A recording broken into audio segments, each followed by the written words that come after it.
saying about the subversion of the rule of law, because that's effectively what we're dealing with, in the name of the war on terror. What's happening in the UK concerning, I think, can you all hear me? Yes, yes. Hello, it's for the recording. Oh, is it? Oh, yeah. Sorry. For the, deprivation of citizenship has taken on a completely new complexion post 9/11. What now the government has a power to impose is effectively summary exile of people born British. Of course, the people that this is happening to largely are people about whom allegations are made. They're Muslims largely, and they're people about whom allegations are made, merely allegations, concerning support for terrorism, or even just extremist views, and the kind of evidence that gets adduced in open, because you'll be aware that most of the evidence is enclosed, is stuff like port stops where people are asked, do you support the war in Afghanistan, that sort of thing. And that's the level of the open evidence. But what actually happens is that the decision to deprive you of your citizenship is taken. It's then sat on, and the Secretary of State doesn't serve it until you leave the UK. Now, because through a sleight of hand change to a schedule to one of the acts in 2004, there was a removal of the suspensive right of appeal. So now the government can make a decision to deprive you of your citizenship, serve it at an address where they know you are not, because you're under surveillance and you're outside the country. Then the next day serve with a signed order depriving you of your citizenship with the effect that you are no longer a British citizen and exclude you from returning to the UK, cancel your passport, alert the airlines that you're not to be carried. Now in the case of at least 2 people to whom this has been done, they've then been droned, and I'm talking about Bilal al-Bajawi and Mohammed Sabri. So the consequences are that you become a human rights free zone, or you can be rendered to the states like Mahdi Hashi was, that you might have read about. This is shocking, it's appalling. People don't know a lot about it because very few people are currently affected, the numbers in the 20s. But what they're doing is seeing what they can get away with. And so far they're getting away with it. Thank you very much. Very cool. Can you ask her to? Yes, Hunter, would you like to respond very quickly? So I met Helena Kennedy recently, who's visited Mahdi Hashi, who she just mentioned in prison. She said it's absolutely horrific. I have attended a lot of Mahdi Hashi meetings because of the thing I don't like to say is that even citizenship itself isn't such a great protection. When I toured that film across the UK, and people used to say, well, I feel scared because I have a British passport and I just think it's getting some status and protection, and it doesn't really. The very first duty of government is supposed to be to protect its own citizens.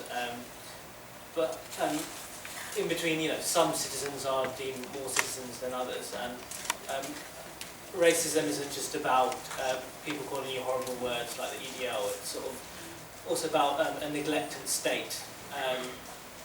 So when no action is taken for Janet Alder's brother, that's racism. When the timidity in which we don't bring British nationals home from Guantanamo Bay and British residents is racism too, and the fact that boast about sending a British citizen to prolonged and indefinite solitary confinement. Hello, my name is Saleh Memon. I belong to an organization for campaigning against criminalizing communities, and we've been campaigning against the anti-terror laws since year 2000. So really the issue that we have in this country is the terror laws. There are 5 or 6 of them. Are so complex, but they are draconian powers that people don't realize. And death efficiency is one of them, and we need to become more aware of what these laws are what to do.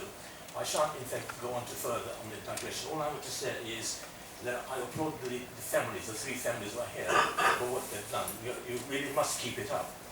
But then I echo what Luke says. We have to build a popular campaign. And I remember when hearing about this family, I remember Mazen Beg's family as well. We were campaigning for the release of Mazen Beg, and that's from Guantanamo. And my argument is the decision to release the Guantanamo residents were political decisions, were not legal decisions. We were enough in strength to in fact campaign for it, to put pressure on the government, night and day. And then the Labour government moved, Mazen was released. And that was a political decision. So it has to be a political campaign as well to release them, across Europe, whatever. Now, very simply, ask the panel, can they suggest some practical actions that people present here, there are so many people that can take away from the museum. And there should be practical action there to take away, so we can all work within our communities, within our workplaces, within our organizations. And we shouldn't make an assumption that people are not part of organizations, whether Liberty or Amnesty, who can become active on that. So please, can the panel suggest some practical actions? Thank you very much. Does anybody want to respond immediately from the panel? Because I know I'm going to ask Liz Fakiti to end on precisely that note. So if you want to make a specific contribution, please do now. Andrew, you said there was an event. So I'd just like to, as I said, Dala's 7th anniversary, if you can call it that, of his detention without trial is on the 19th of July.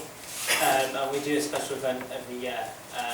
It's not a celebration of being detained without trial, but I guess there's a level of strength and endurance which can inspire others outside. And it will be held at Rich Mix at 6:30, venue 2, and the guests are A.L. Kennedy, Janet Older, and Ava Vidal so far, and many others.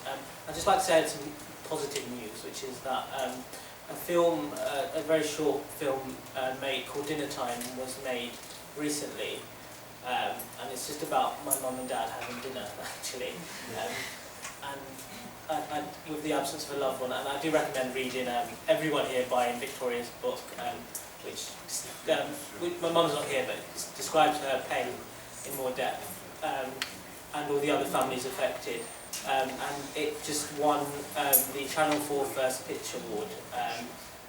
So we've won a prestigious prize for a documentary about that, and it'll be first screened at this event on the 19th, so do all come along. That's terrific, thank you, Hamza. And if you all feed into us on our website, the International State Crime Initiative website, statecrime.org, everything will be up on our website in terms of events. Are there any final questions of the panel? I know it's hot and it's been a long evening, so I want to hand over to Liz Fakiti, who's going to address precisely your question, and we'll finish up with Liz before I wander. Well, I'm here as London Friends of Ali Aras, and we've been going for a number of years now, and I think the first thing I want to say is that everybody here is London Friends of Ali Aras, is friends of Hanjay, and I think we can do things in our student unions, in our workplaces. We can arrange other screenings of this film. So it's a bit of a kind of Spartacus moment, I think.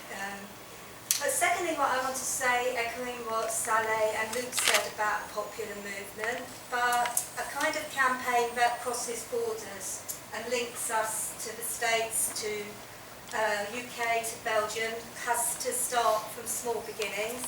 And the small beginning is always money.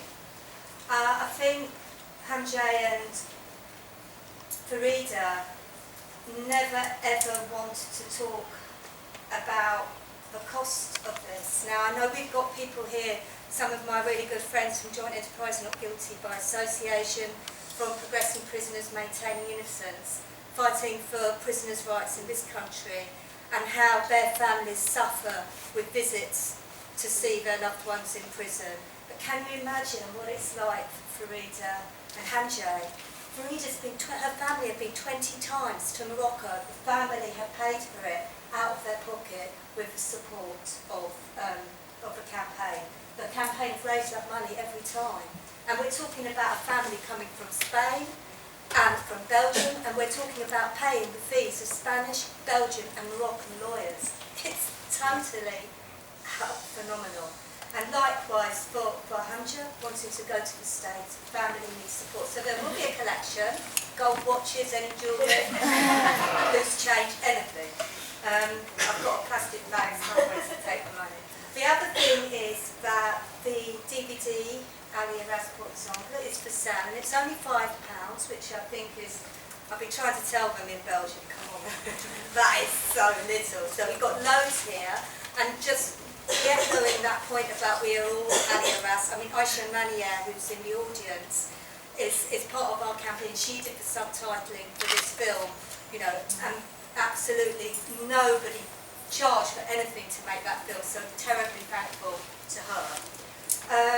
Finally, I would say in terms of what you can do, I mean, Luke, Farida, Mohammed, who made the film, they're actually here till Wednesday. They leave 7 o'clock on Wednesday. If anyone wants to spend some time, and Sarah as well, she's a bit fed up of being with us old fogies as well. So if there's any young sisters who want to sort of take her around, you know, that would be gratefully appreciated as well. So they're here for Wednesday, so if you want to fix up anything with them, just come and talk to them afterwards. Finally, tomorrow at 11:30, a delegation of us are going to the Belgian Embassy, where we're handing in a letter which has been signed by 50 MPs, Queen's Councils, academics. We're handing it into the embassy. Now, other people, you know, I'm not talking, some people go on pub crawls, the free Ali Aras go on embassy calls.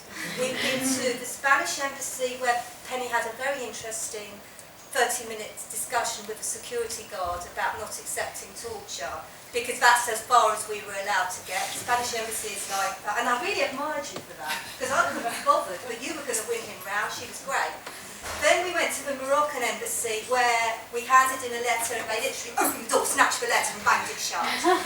And tomorrow we're going to the Belgian embassy, and unbelievably they have agreed to meet with us, with our delegation. And this is a really incredible situation, because nobody from the Belgian government will meet with the sister of a man who's been tortured, but because they think that we are important people, which we are, they say they'll meet with us. They've asked us for the name of who's going on the delegation, and we've told them that we want Farida to be part of the delegation. So we're going to see what happens there.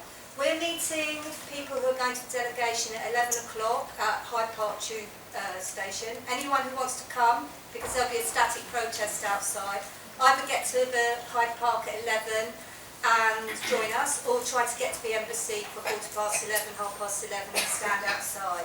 Should be interesting. Thank you. Brilliant.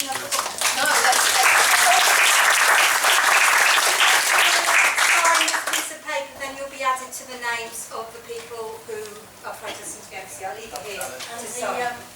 The Belgian embassy is at 17 Grosvenor Crescent, SW1, in case you haven't got access to Say it again. internet.